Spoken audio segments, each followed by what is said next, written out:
Oh, hi everyone. It's the first update in absolutely ages. Basically, I just thought I'd do a little video about my grievances for this year and how I'm really feeling about it, because I've held a lot of stuff in, I think, to help my wife and my kids, but I think it's kind of important to air stuff while it's still kind of fresh, because if I do it next year, I'll probably feel very differently. I don't know, maybe not. Also, partly I'm doing the video because my anxiety has flared up, even though I'm taking sertraline for the anxiety. It's really flared up of late and made me feel utterly crap, to be honest. So it's going to take you back exactly 1 year to the day when I got a phone call from my mate Dan, my best mate. I've known him since I was 3 years old. We went to playgroup together, went to school to get primary school together, middle school, secondary school. We went to different ones, but we stayed in touch both through the families being friends, and also because we played in multiple bands together, played football together, that kind of stuff. But Dan is, even though I don't see him anywhere near as often as I'd like, for all intents and purposes, Dan is what I would class as my best mate. He's such a decent guy.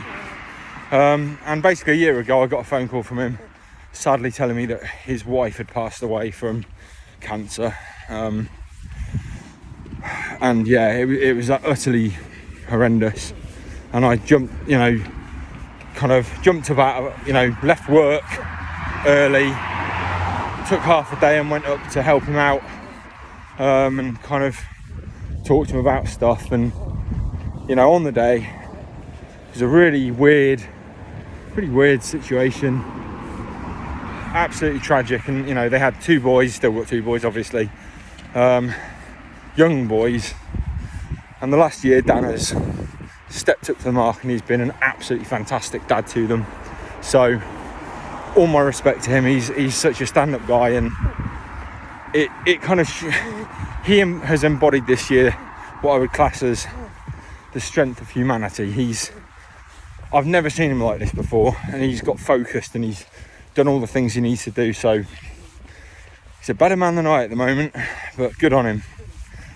But yeah, so that started it with this phone call, and obviously then there was the funeral just after Christmas. So it made Christmas was an odd one. We tried to enjoy it, but it was very difficult, with that kind of hanging over everything.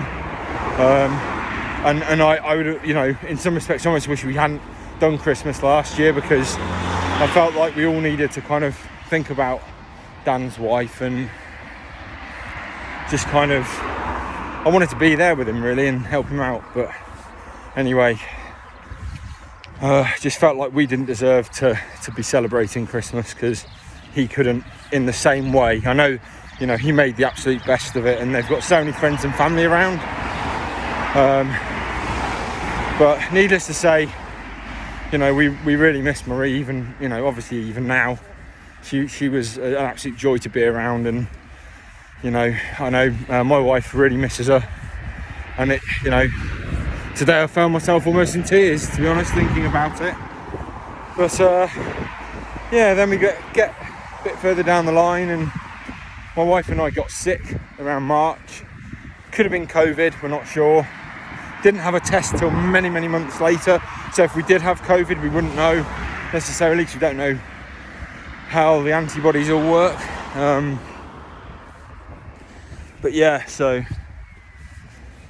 We got sick around March and took time off work, and then I basically went into lockdown, and I was told not to go back into the office. So I worked from home for a little bit, and then March 30th, I think it was March 30th was the first one, I got a phone call from my wife's dad telling me that my wife's mother had passed away. She had cancer, but COVID had unfortunately, done its business, and she was alone, and it's absolutely horrendous. And my wife's dad told me not to tell my wife obviously that wasn't going to happen. So then we had that, and it was horrendous. My wife was really angry and, you know, upset, obviously. And within the next 2 weeks, we had a family friend pass away. You know, I say family friend, we weren't overly close, but it was still very sad because we see that, you know, we kind of see them every Christmas, and their boys are around the same age as myself and my wife and our friends, and they actually knew Dan very closely, but this gentleman died, a friend, like I say, family friend, of COVID. Again, he had some underlying health conditions, and then we had a phone call telling us that She's auntie had passed away. Sorry, my wife's auntie. My wife's auntie had passed away as well from COVID, possibly, and some other underlying things. Then we had a phone call telling us that her uncle had also passed away. Again, underlying conditions, but COVID related most likely. And then my wife's cousin also passed away. And it thick and fast over the span of like 3 weeks, 2 or 3 weeks. Obviously, because we're in lockdown, my eldest son was stuck at home with us. Couldn't see his friends, couldn't go anywhere. He was absolutely, I don't know how, he was 3 at the time, and you know, how do you tell a 3-year-old he can't see his friends? So that was just crap. So he was stuck at home, and I tried to do my best. I tried to get him out the house while my then very pregnant wife had a bit of time to herself. I got him out. We'd go on lots of walks. I also started running just to try and run some of the anger and anxiety and stress off. Then I found out basically about a week before I was due to go on paternity, I found out I was being furloughed, because it turns out that the company I was working for had decided that they basically couldn't afford to keep me on because it was working on movies. Couldn't afford to keep me on at the time. There was no work coming in, so I was then furloughed, so I was on partial pay. And then my second son was born 2 weeks after his grandmother had passed away. So it's a lot of stress all at once. And I held it together, you know, tried to. But my wife was in bits. Not in bits, but I could tell she just wasn't in a good place. You know, it hadn't been a good year, it hadn't been a good few months. Obviously, she had lost so many people. Together we'd lost people. I was then furloughed, we'd had a baby, our eldest was stuck at home. And so we ploughed on. Then came the news that I was going to be made redundant, because they decided to basically, they'd reassessed everything and decided they were going to send all the work that I do out to India. Effectively, I'd been writing myself out of a job by doing training videos for them, or training tutorials for them for several months before they let me go. So that was nice to find out. Then there was the whole stress of redundancy and trying to weasel my way to getting more money than they were originally going to give us, which was a piss take, quite frankly. For 12 years having been there, it was a piss take. Took a good month, 40 whatever days it is, or 39, 40 days, however many. Eventually we weaseled some extra money out of them, so that was something. I say weaseled, we were owed it. It was myself and several other 100 people. And then my wife got some more bad news that one of her good friends from an old workplace she worked at had also passed away from cancer, more cancer. So then we had that, and my wife had that anyway, and you know, I tried to hold it together for my kids and for her. And you know, the summer came and went, got into autumn, and as fucking clockwork, I start feeling like crap around October. I managed to get myself a part-time job teaching, which was fantastic. I love it. It's a really good job. Really enjoy it. Enjoy the people I work with. Enjoy the students I'm working with. But I started feeling crap around October, aches and pains as usual. The other thing is I'd previously, about August, I had stopped my running because I stacked it. When I was running, I stacked it into a kind of fell over, knackering my ankle. It still hurts now, months later. But I went over, I couldn't walk for 2 days. And then I was hobbling for a good couple of weeks. It still hurts now, putting on a shoe, but once I've got the shoe on, I'm fine. But as a result, I hadn't run. And obviously being in lockdown, I was eating a lot of shite. But we got to October, I started getting aches and pains. In particular, I was playing with my son in the back garden, and I got this sharp stabbing pain under my rib. It left me breathless for a couple of minutes. Then it eased and it went away. I thought I'd probably pulled a muscle or something, but I have basically this odd ache that keeps coming back every now and then under there. I say every now and then, it's every day now. But it's not a bad ache, it just feels like, and it moves around, it's probably just gas. But my brain's going, no, you've got gallstones, or you've got liver cancer, or you've got blah, blah, blah, blah, blah, blah, blah, blah. Again, as it is every year. I've avoided going to the doctors, but of course, everywhere you go, again, on the news, don't put off going to the doctors in case you've got cancer. Brilliant. Thanks. Good morning, Britain. Thanks. BBC News. Thanks. UK government, thanks everybody for making me feel more stressed out than I already am. So yeah, that's kind of brings us to now, and I'm just basically, I've just dropped my car off for turns out our car needed to have some work done because it was recalled for a couple of faults. So I've just taken that in, and I was walking back and I was feeling rubbish, quite frankly. I feel rubbish once again. It's the same time of year, which is why I'm suspicious about it being anything bad that's made me feel off. I know my anxiety's up because I get this weird feeling in my arms. Get a weird feeling in my arms and my body. Just feel really genuinely lethargic and crap and weird and a bit wobbly. It's always this time of year. I've had headaches, I've had eye aches, I've had neck pain. And I've tried to do everything. I've tried exercising, I've tried eating a better diet. I always resort back to eating crap because it's comfort food, and I think I just resort to comfort food. But you know what? I did so much exercise. I did the Joe Wicks workout at least 3 times a week while he was doing that at the start of lockdown. Then I started doing running, and for the first time in my life I managed to get up to running 10k.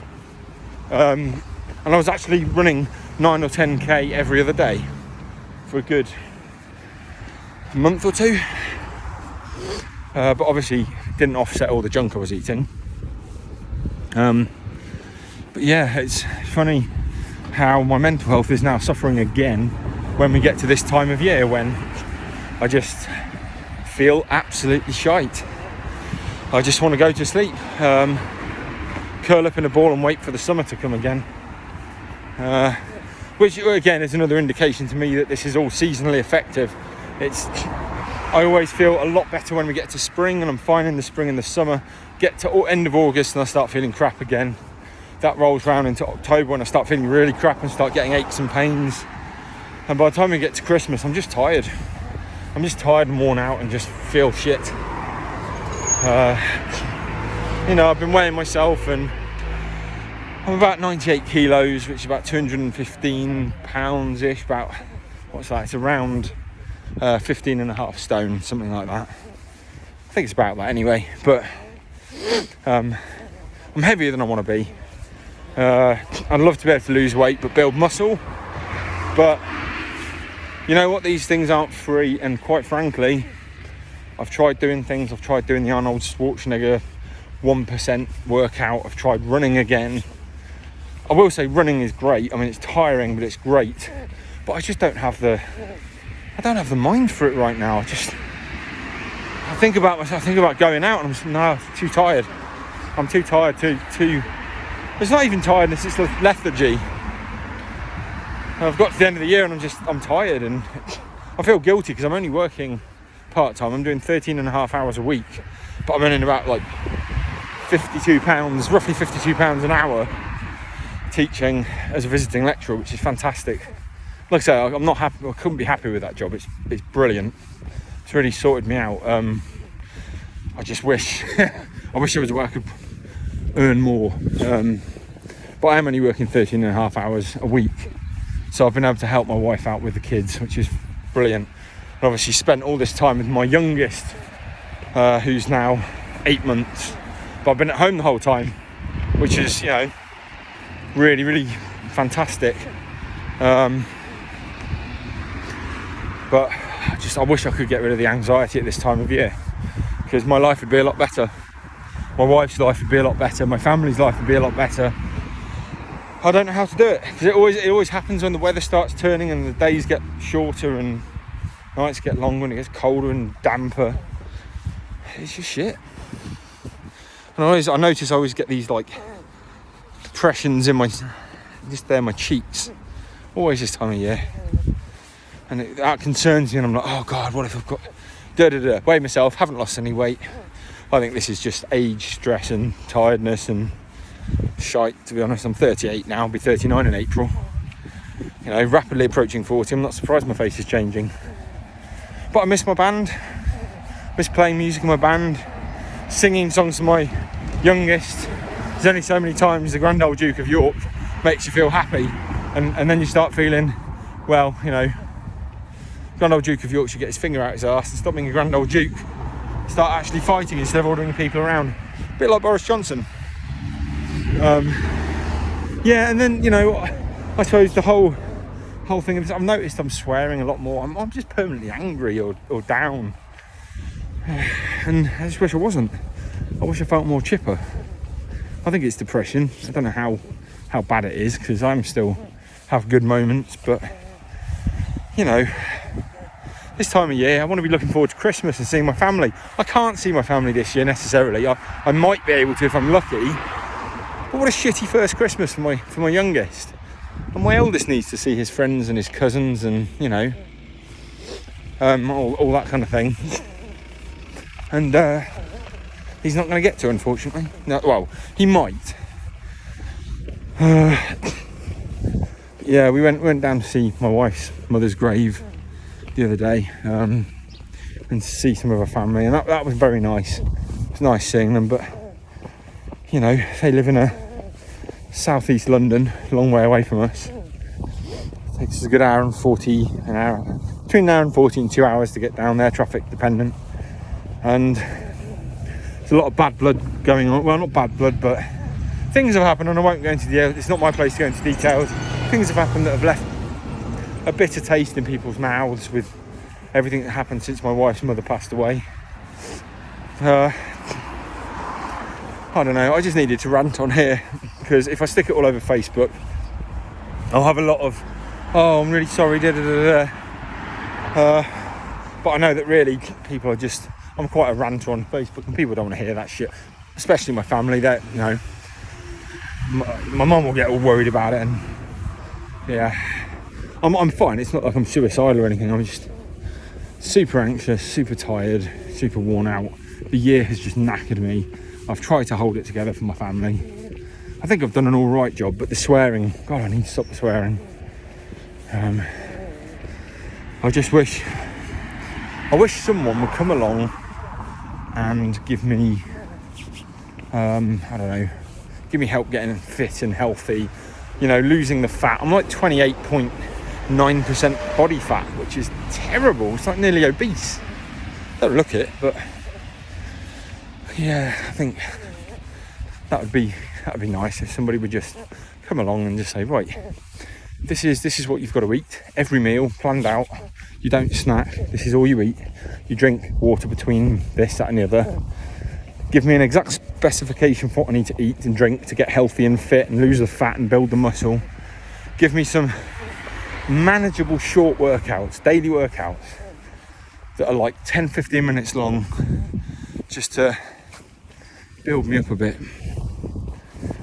That would be nice. Lose the body fat, build the muscle, just feel better in myself. I don't know, I you know, hopefully next year will be better. But I've been saying this for 6 years now, that since I had glandular fever and chronic gastritis, You know, and every year I've been back to the doctors this time of year going, oh, I've got pain, I must be dying, and I'm never dying. My brain's going, oh, you bet you are this time. But you know what, fuck it, I'm not going back to the doctors, not this year. Had enough of the doctors, and if I drop dead, I drop dead. I need Christmas, I need rest, I need sleep, I need to feel happier. You know, it's been a long walk anyway, it's been a 20-minute video. I hope you guys aren't bored and I'm just talking about myself. You know, if you guys are suffering, drop me a line, you know, send me a message and I'll try and get back to you. I was pretty rubbish at getting back to people. I totally forgot, basically. Oh well, it's been a busy year, but people have sent me messages and stuff. But by all means, leave a message at the bottom if you're remotely interested, or if you're suffering and you want to, you know, you just want to vent. Because you know what, we are all in it together, apart from the elites, or the so-called elites, the people that think that they're better than everyone else. But we are in it together, and we kind of have to prop each other up and hold each other's shoulders high. And you know, and I genuinely think that. I think my mate Dan is a role model for all the people out there who have had a difficult year but need to keep pushing forwards. You know, and anyway, I hope everyone's doing well, and you know, like I say, leave a message if you're feeling rubbish and just want to vent. If you want to reply, if you want to talk about my video or something else, if you just want to talk about generally life, or if there's a topic you want me to discuss on here, that'd be cool. You know, these have been my little walk and talks. Maybe I should call it something like that, I don't know. I did have a friend that thought I should have a podcast called Old Mate, because that was something I used to say when I was about to go off on a rant. But anyway, it's another little video, 22 minutes. So I hope you're all well again, and yeah, I will hopefully might see you the other side of Christmas. Take care everybody, and have a fantastic Christmas and New Year. Laters, peace out.